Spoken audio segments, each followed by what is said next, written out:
Costello, and people talk about their workspace and show it. Well, this is mine. This is my corner of the dinner table. Currently, I'm not carving. I've just completed carving a cane. She likes honeybees and beehives and flowers. So this is what I'm working on. I always have my brushes, some of my paints, my tablets so I can keep in touch with the beginning carving group when I have questions. While I'm working and I'm cleaning up for dinner, this is my basket. I call it a hideaway basket. In here I have like my carving gown or apron, some of my painting stuff, masking tape, some ink pens so I can draw my lineup out. Now, as for the room, you can see that this is our sunroom, and I get a ton of natural light. Plus, being upstairs, Deb and Mom can keep an eye on me if I fall or if I have bad spasms. And it's a fairly large room. We all kind of share it as a fun room. And then I want to introduce you to one of my sidekicks below me. And she's been in the newspaper a few times. And this is Zoe. And this is my baby and my companion. She sits with me. She carves with me. And she's beside my side. We got pictures and of then Katie. we have Katie over there. She photobombed. She photobombed. And everybody, Deb's recording, so say hi. Hey guys. Hi guys. So here's my tools, basically. And this is all my tools. Right now, since I'm painting, I'm in the paint section. Down here, I have the knives. But I only use 2 knives. And I always protect them with a cork, because they can be damaged easy. And since these are my only carving tools, I want to protect them. Now, if anybody would like to share what these are with me, that would be great. My mom bought me this with some tops to put in them.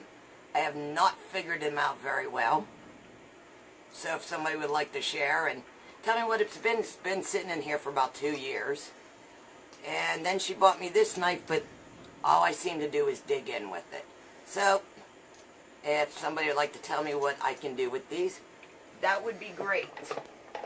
I have a drawer of pencils, pens, markers, more paint, and then my last drawer is just my carving gloves, sandpaper, working hands, sharpener, some steel wool, and always the bottom. Since I make canes for people with disabilities, I make sure I have a medical bottom and a medical cane topper. So, this is my first cane I ever carved. It was out dowel rod, and I went online, looked how to make this face, and then I put in the word strength. Here are some of my canes that I have made over the years. One's a cube. And this one was made from a hospital, 2x4, with the door handle from the hospital. This is a door handle from the house, and a leg from the table.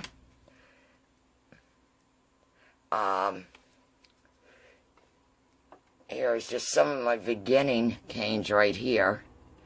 It's one of my first faces I ever did.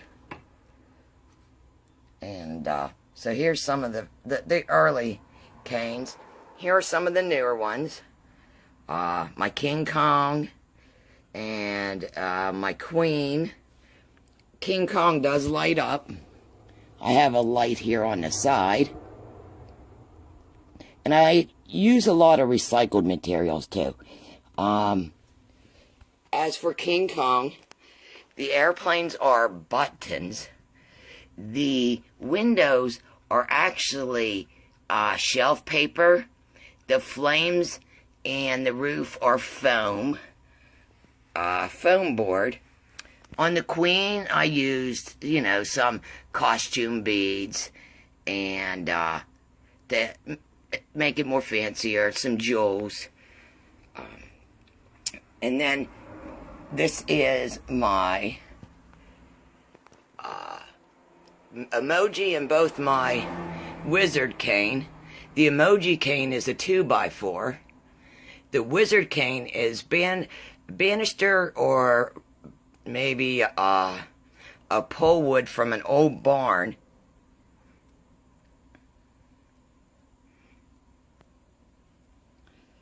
So this is my alien cane and my chain cane and I call it camping cane. So the alien cane it's my first detailed human-like cane.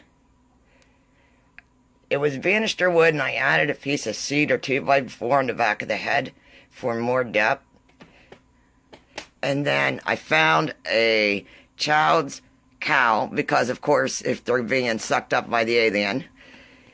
At the top I have an alien and a bicycle light. I cut out an alien.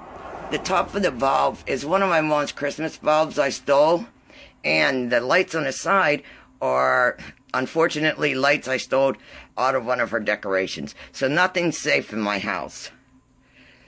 The camping cane, this cane it took me a lot of time. It was my first real detailed cane.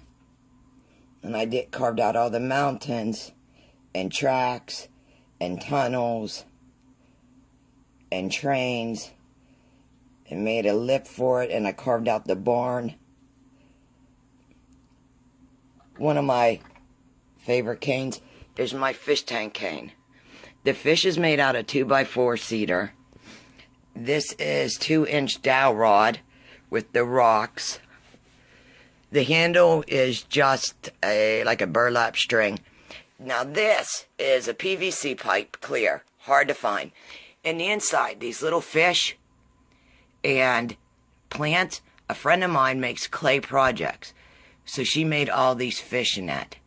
In the back, to hide the lights, I stole one of Mom's or Deb's jewelry boxes. I told you, nothing sacred. And then I hid the mechanism in there. So the whole tank's about 24 inches long. It took me about 2 weeks to do, because I could only lay an inch of resin, because if I laid too much, then the fish would sink. So, and then I finished it off with rocks. This right here is my beaded cane. This is one solid piece of cane, and I just rotated it back and forth. I made the handle like a spindle, a little needle, and it's very sturdy. Also, this cane here is for our soldiers that serve, and it's in honor of them. So, I know my canes are, I guess I would have to say, a little unconventional. But this is what kind of inspires me. And also the people I carve for, they inspire me to become more creative. So I kind of wanted to share a little bit of, I guess, my world with the group, because you're such a wonderful group, and I've learned so much. It's amazing the things you can learn every day by just logging on and just looking at others' work. And I say, everybody, keep up the great work, and thanks for having the group.